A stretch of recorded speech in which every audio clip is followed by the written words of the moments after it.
পল্টু, তুমি হোমওয়ার্ক করোনি কেন? স্যার, আমার ছোট বোন আমার হোমওয়ার্কের কাগজ ছিঁড়ে প্লেন বানিয়ে উড়িয়ে দিয়েছে।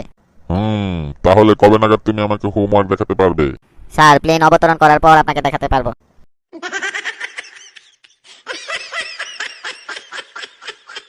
আচ্ছা, বলো তো কোন জিনিস অপরিষ্কার থাকলে সাদা আর পরিষ্কার থাকলে কালো রঙের হয়?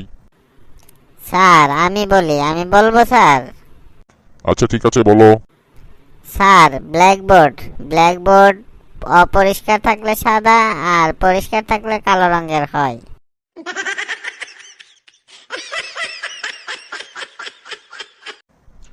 আচ্ছা, বলো তো কে বলতে পারবে? ভিতরে গিলুনি কিন্তু অনেক ডিগ্রি আছে, বলো তো কার? স্যার, থার্মোমিটারের। স্যার, থার্মোমিটারের ভিতরে গিলো নেই কিন্তু অনেক ডিগ্রি আছে।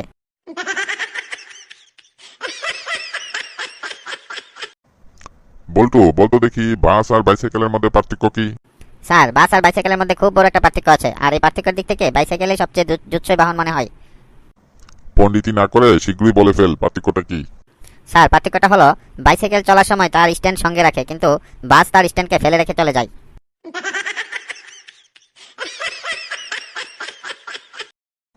আচ্ছা পল্টু, বলতো কি খেলে আমাদের চোখের দৃষ্টিশক্তি বেড়ে যায়?